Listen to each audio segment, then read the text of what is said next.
Hi, this is Sunny from Windy City Builders. Today I'm going to give an overview of some of the technology that we integrate in our homes. This home is a new build that we just completed, and I'd like to kind of show you some of the systems that are in place. And these are things that, of course I come from a technology background, technology and engineering, but I always try to look at the user experience. So we don't necessarily want technology to sort of dominate the home. The home itself stands on its own in terms of the layout, the architectural design, exterior, interior. But here I want to focus on the specifics of some of the technology integration. So what I'm going to start is I'm going to flip the camera around and then start talking about some of the features here. Okay, so you can see over here, we're in the home in the second story. And the first thing I want to talk about is sound management. And what that means is that we sort of call it good sound and bad sound. And the bad sound is you don't want the sound to transmit through the room. And what we do to mitigate that is a couple of things. Primarily, sound travel happens through the doorways. So when you hear someone inside the room or someone's in the room and they hear what's going on outside, that's usually through the doorway. And we mitigate that in a few ways. So one, the doors that we use are engineered solid core doors. They're very heavy doors. They block a lot of the sound noise themselves. And then on the bottom of the door, we have what's called an automatic door bottom. So you can see there's a little pin over there.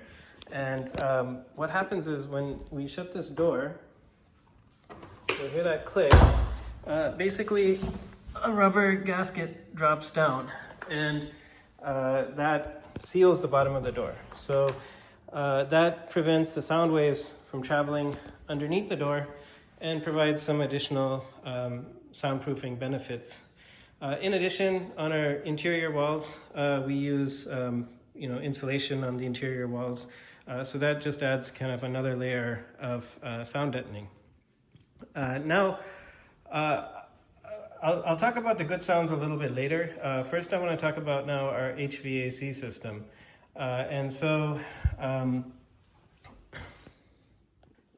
So we do that with our doorways. The other thing that we do, something kind of within the walls that you can't necessarily see, is that the pipes that we have that go from, let me just go ahead and take you downstairs. So the pipes that we have that go from the second story to the first story, we use cast iron for those pipes. So it's more expensive than using plastic, but cast iron has a lot of mass. And so that really helps reduce and eliminate the sloshing of water as it falls from the first story to the second story, because those pipes have so much mass that vibration, that noise never really comes out. So that's how we sort of mitigate the bad sounds. The good sounds, unfortunately, it's hard to hear on the phone. But we do have a demo here if anyone sees it in person. But we have a Dolby Atmos surround sound system in the living room. And basically, sound used to be sort of stereo. It was left and right. Then we had surround sound, which was front and back. And then we had like a center channel. The latest technology is now what's called Atmos, which is positional sound. So there's actually speakers in the ceiling. You can see there's 4 speakers in the ceiling, front, left, and right, and back, left, and right. And with all these speakers working in conjunction, they can place sounds in 3-dimensional space. So when we're playing a demonstration, you can actually hear the sound moving around in different directions. So that's sort of what we would call the good sounds. Now I want to talk about our HVAC system in the home, and as well as some of the automation that we do. So most homes will have a supply. So they'll have an air conditioning supply for the heating and cooling. And what they depend on is for the air to basically travel through the doorway and to a central return like this one in the hallway. In our situation, we seal the doors up really well. So we don't have that path, because when the door is closed, you can see that, first of all, it's a very tight fit. We don't leave a lot of gap around the jambs. And then underneath, we have the gasket. So air doesn't really have that travel path that it can go underneath. And so what we do is in each room we have a supply and we have a return for the HVAC system. So that way the air is circulating. It doesn't depend on that pathway through the door. The other thing that we do, and I'll try to post a picture of it, is we integrate an IQAir, what they call a residential medical grade air filtration unit. But what that really means is it's a very high efficiency, like very small particulate filtering capability filter. And we have one in the system for the attic and one in the system downstairs for the crawl space. And we have a little demo here. So we're going to generate some water vapor based fog. We have, with the house, we include this IQAir Visual Pro monitor, which tells you the air quality. So you can see right now, the air quality in the home is actually really good. It's actually better than the outside air. I'm sure the system was probably running earlier, for the AC. In general, it keeps your air really well conditioned, and that's kind of what we refer to as the air quality management. But as a demo of what a homeowner can do with our homes, for example, we also include something called Home Assistant Green Server. And Home Assistant is a smart home system where you can program it. In our case, we are actually using AI to program it. So we use cloud code and use natural language, type it in, tell it to do things. So here we've just set up an example of what someone could do, with the home, where we have the home server monitoring the air quality on the Air Visual Pro. And if the air quality exceeds, in our case, we set a score of 50, then what will happen is it will kick on the HVAC fans. That will in turn filter the air. And when the air quality reaches better than 20, it shuts off and, again, reactivates when the air quality degrades again. So I'm going to do a kind of a brief demo of that so you can see how something like this would work. So here I've got the vapor generating machine. It's a, indoor safe vapor. So let me go ahead and just put a little puff out. Okay, so that's all we need. And you'll see this, this vapor fog basically disperse. And then within a few minutes, you'll see this air quality monitor register that. Now we have a little bit of a delay because you don't want the fans kicking on at the slightest thing. So it takes about 5 minutes. When it sees elevated levels of air pollution for about 5 minutes, that's when the fans are going to kick on. So I'm going to go ahead and keep my phone over here by the monitor, and then you can go ahead and see this this change.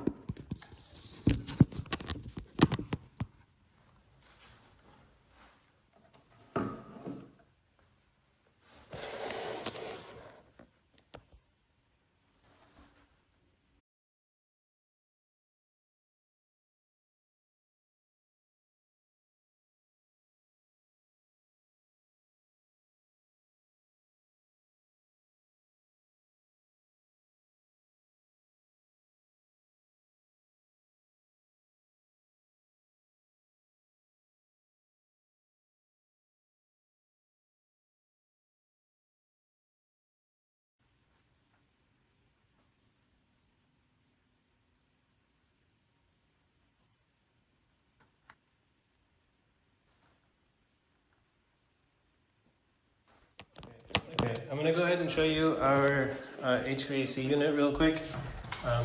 So you can see right now the system is it's not running. The fan is off. Okay, so you can see if I go to, it says here that no equipment is running. So no equipment is running, and the air quality is fair. Okay, so let's just keep.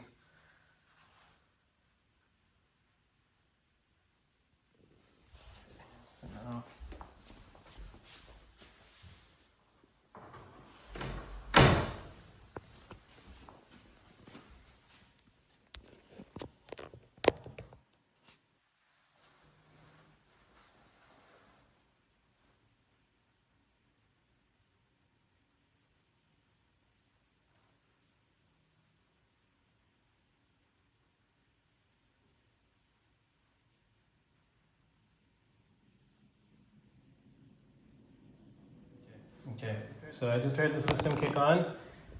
So you can kind of hear it a little bit. So now you can see here, equipment running, the fan is running. Okay, we're gonna go back in the room here. Okay. And basically now, you get the air coming out of here, and it's traveling, and it is going in there, okay? So, go ahead and set this up over here.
Okay, so our HVAC fan just shut off. Our threshold is 20, so there's a little bit of a time delay while it's averaging things.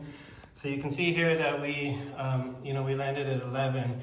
Of course, you could let the system run longer, and the air quality would continue to improve. But just to show you our fan control unit, you can see here, our fan the fan is off, so the air is clean and the fan is off. So that's one thing that could be done with the home automation system. I'm going to come down and, well, actually no, upstairs, sorry. Let me show you our primary suite over here. So we have some unique lighting, and we have a closet over here. We've done a little I should say a little dressing mirror setup. So you can open up one mirror that way, and you can open up the other mirror this way. So like this. So you can have kind of a 360 view if you'd like when you're getting ready in the morning. So you can see that over here.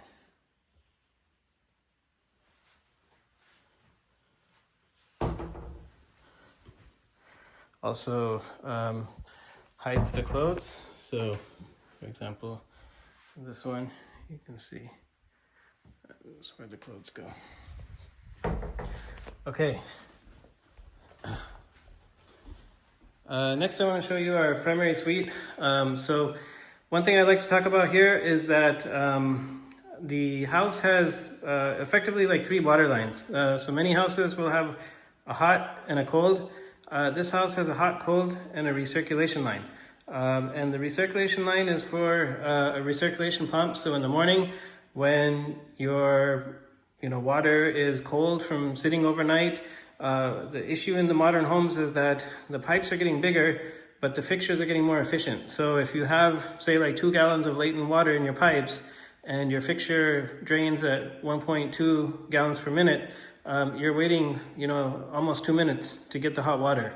And so what this system does is, you can automate it in various ways, but effectively you turn it on and it cycles that water so it doesn't get wasted. And it goes from the pipes back to the water heater where it's reheated.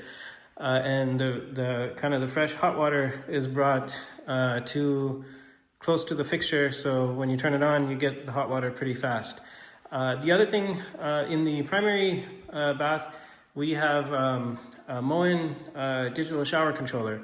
And with this, what you can do is you can preset a temperature that you would like your shower to be at. And then, on your phone or through the control panel, you can press a button, which will then, turn the shower on. And so what it will do is it will turn the shower on, it will get the water to the specified temperature, and then it will pause the shower and let you know that the shower is ready, so you don't have to wait or fiddle around with the temperature adjustment. It's going to be ready to go. Okay, with that, next I'd like to show downstairs, kind of our last feature that we have over here. And of course, this is more the technology side of features, for us, like the living space, having the expansive glass, the indoor-outdoor feel, the minimized thresholds, so the floor and the ceilings are the same height. This is all kind of stuff that we do so that, the experience is good from the design standpoint. But from the technology standpoint, the other thing is that a lot of our windows, wherever possible structurally, have space for blind pockets, and we have wiring in there as well. So in this case, we've done an example. This is an inexpensive blind, so it's a little bit on the slower side, but you can see here how you can have a blind that can cover the window frame, and you don't ruin the modern aesthetic of the home. So don't have the shades covering, either occluding the window or hiding the window frame. Everything is kind of as minimal and as simple as possible. So we do that, and then for the large slider doors, we have these pockets. You can see that there's a little outlet up there for low voltage wiring. So again, here you could have your motorized shades with all this glass. There may be days or times where you would like some privacy, and that's kind of what we've enabled here, putting those coverings without kind of changing the look of the home. So that kind of, other than that, very unique lighting over here. The house has kind of a futuristic look. We wanted to shoot for very high, almost office levels of lighting brightness. To achieve that with can lights, we would have had basically a massive checkerboard on the ceiling. And so we went ahead with these linear LEDs. Cost-wise, they are significantly more expensive, but I think the effect is worth it. It gives a very, in my opinion, very sleek, futuristic look, and you get unmatched brightness. The brightness of this area is phenomenal, especially at night.